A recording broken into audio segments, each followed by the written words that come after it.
महोदया, मेरे कुछ सवाल हैं सरकार से। क्या सरकार यह स्पष्ट कर सकती है कि आतंकियों को भारत क्षेत्र में प्रवेश और पहलगाम जैसे पर्यटन स्थल पर पहुंचने में किसने मदद की? क्या सुरक्षा एजेंसियों को इस हमले की पहले से कोई खुफिया इनपुट प्राप्त हुए थे? यदि हाँ, तो उन पर क्या कार्रवाई हुई? पहलगाम हमले में शहीद हुए नागरिकों और स्थानीय ड्राइवर माजिद खान के परिजनों को सरकार द्वारा क्या मुआवजा और सहायता दिया गई? क्या सरकार पर्यटकों की सुरक्षा सुनिश्चित करने के लिए विशेष स्टैंडर्ड ऑपरेटिंग प्रोसीजर लागू कर रही है? क्या भारत सरकार ने अंतर्राष्ट्रीय मंचों पर यह मांग रखी है कि जब तक पाकिस्तान आतंकवाद पर कठोर कार्रवाई नहीं करता तब तक उसे किसी प्रकार की आर्थिक सहायता न दी जाए? ऑपरेशन सिंदूर के बाद जब पाकिस्तान ने जवाबी हमले किए और 21 भारतीय नागरिक शहीद हुए, यहां तक कि हमारे गुरुद्वारों को भी निशाना बनाया गया, तब सरकार ने सीज फायर की अनुमति क्यों दी? क्या यह भारत की कूटनीति कमजोर नहीं दर्शाता? सभापति महोदया, मुजफ्फरनगर में हमारे जिला सचिव हैं भाई कामिल, उनके परिवार के 2 बच्चे भी इस हमले में शहीद हुए थे। क्या सरकार ये मानती है कि टीआरएफ द्वारा इस हमले में खासतौर पर हिंदू पर्यटकों को निशाना बनाना भारत में सांप्रदायिक द्वेष को बढ़ावा देने का प्रयास था? यदि हाँ, तो इसे रोकने हेतु सरकार ने क्या रणनीति बनाई? सरकार उस मुस्लिम पोनी ऑपरेटर को क्या सम्मान देगी जिसने अपनी जान देकर तीर्थ यात्रियों की रक्षा की? क्या उसे शहीद घोषित किया जाएगा? पाकिस्तान को हाल ही में आईएमएफ द्वारा $2 अरब से अधिक की सहायता राशि दी गई है। क्या भारत ने औपचारिक रूप से आईएमएफ और अन्य वैश्विक संस्थाओं के समक्ष आपत्ति दर्ज कराई है?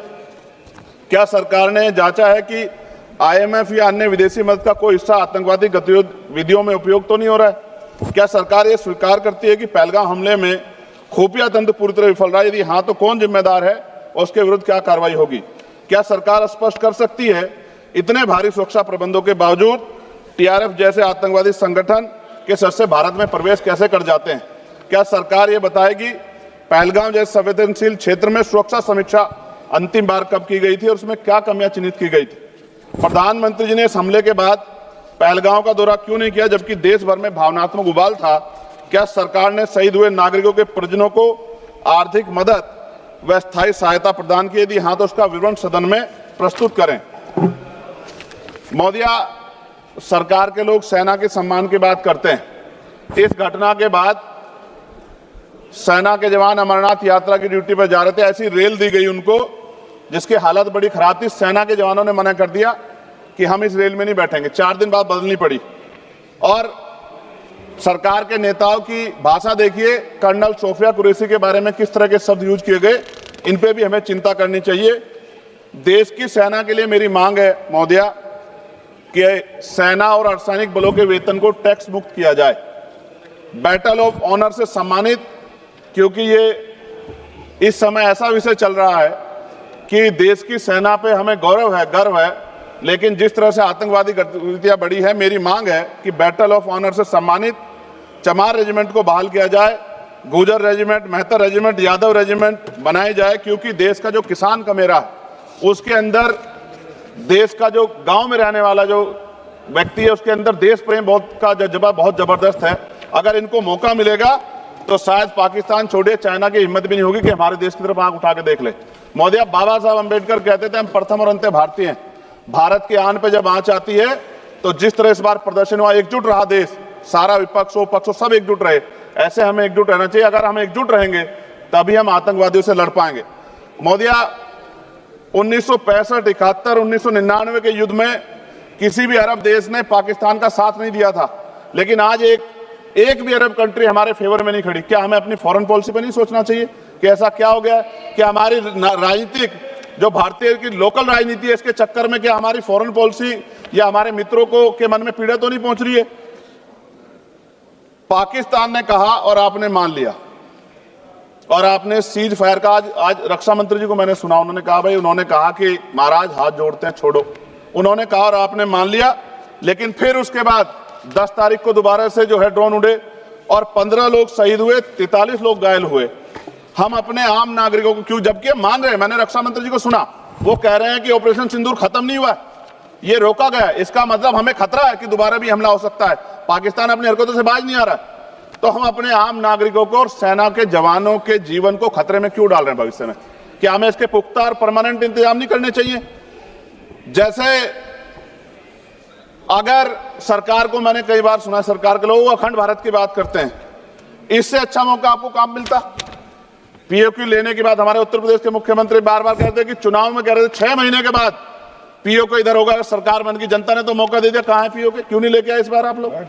तो पहली सीढ़ी तो इस बार ही चढ़ गए थे। जिस तरह से मीडिया ने माहौल बनाया था मोदिया, तो ऐसा लगा कि अगर देश की सेना ने जो हिम्मत जुटाई थी, सरकार मदद करती, तो माननीय नरेंद्र मोदी जी पाकिस्तान के भी प्राइम मिनिस्टर होते इस बार, इसी बार, और फाइनेंस मिनिस्टर बैठी है हमारी, ये पाकिस्तान की फाइनेंस मिनिस्टर होती। इस तरह के हालात बने हुए थे और ऐसा मौका चूकना ही नहीं चाहिए था।